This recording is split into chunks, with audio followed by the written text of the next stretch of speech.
Hello students, IIT brain में आपका स्वागत। आज हम फिजिक्स में आईई इरोडो के प्रॉब्लम 3.53 पर डिस्कस करेंगे। एक बार आप क्वेश्चन सुने। The field potential inside a charged ball depends only on the distance from its centre as v equal to AR square plus b, where a and b are constants. Space charge density rho r inside the ball is. यानी आपको ball के अंदर charge density calculate करनी है, जबकि potential का value given है AR square plus b।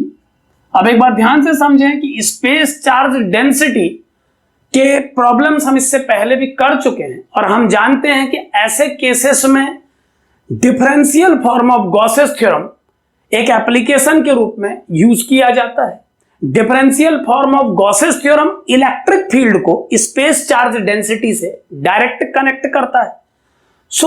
सबसे पहले हम इस पोटेंशियल फंक्शन को इलेक्ट्रिक फील्ड वेक्टर फंक्शन में कन्वर्ट करना चाहेंगे।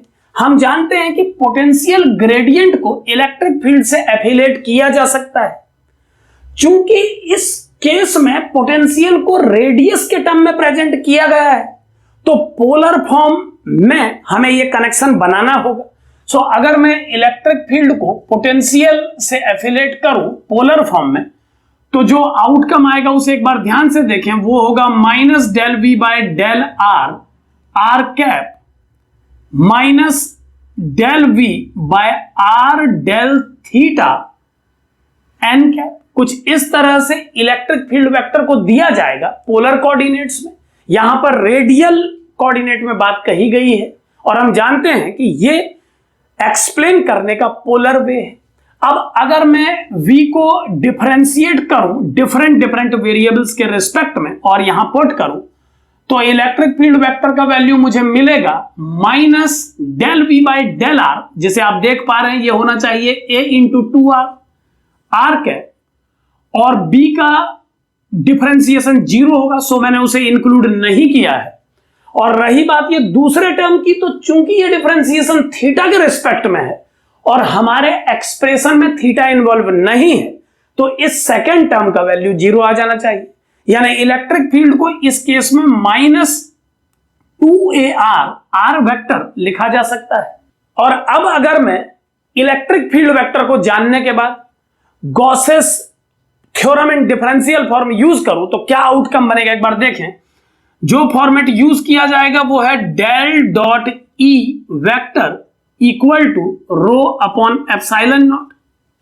अब अगर मैं सभी वैल्यूज पुट करूं तो क्या बनेगा, इसको ध्यान से देखें। डेल वेक्टर को लिखा जा सकता है del by del X I vector plus del by del Y J vector plus del by del Z K vector, और इलेक्ट्रिक फील्ड वेक्टर को आर वेक्टर से अगर मैं कन्वर्ट करके आई जे के में चेंज करके लिखूं तो ये क्या बनेगा, आप इस स्टेप को ध्यान से देखें। ये बनेगा minus 2a are are vector. आप जानते हैं आर अगर आर के कैप वेक्टर के साथ मिलेगा तो ये आर वेक्टर बन जाएगा।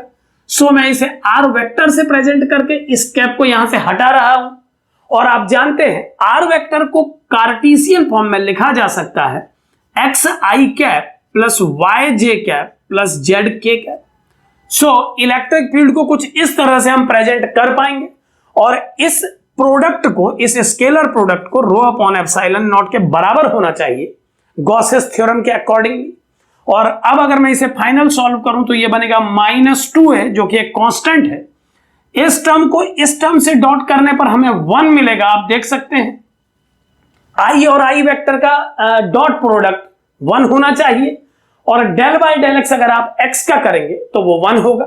बाकी आई वेक्टर का j और k से डॉट प्रोडक्ट 0 होगा क्लियरली। इसी प्रकार j का डॉट प्रोडक्ट i और k से 0 होगा, केवल हमें j डॉट j ही सॉल्व करना होगा और उसका वैल्यू 1 आएगा। और ठीक इसी स्टेप को अप्लाई करने पर डेल बाय डेल जेड के कैप जेड के कैप से मल्टीप्लाई होगा और ये बनेगा 1। और फाइनली इसे सॉल्व अगर मैं करूं, बस एक लाइन बाकी है, तो ये बन जाएगा 3 to 6 minus 6a equal to rho upon epsilon naught, और चार्ज डेंसिटी का वैल्यू आ जाएगा -6a epsilon naught. So charge density का वैल्यू उस स्पेस में कुछ इस फॉर्मूले से दिया जाना चाहिए। आप देख पा रहे हैं कि ये चार्ज डेंसिटी कांस्टेंट है थ्रू आउट, इसमें कोई भी ऐसा टर्म इन्वॉल्व नहीं है जो वेरिएबल हो। तो एक कांस्टेंट चार्ज डेंसिटी फिल होगी उस स्पेस में जिस स्पेस में पोटेंशियल को आर के साथ इस फॉर्मूले से कनेक्ट किया जा रहा है, और यही इस प्रॉब्लम का सही चॉइस है अकॉर्डिंगली। सो इस तरह से आप Gauss's theorem in differential form use करके इस क्वेश्चन को सॉल्व कर सकते हैं। सो इस प्रॉब्लम के माध्यम से आपने differential form of Gauss's theorem के एप्लीकेशन को समझा। Thank you.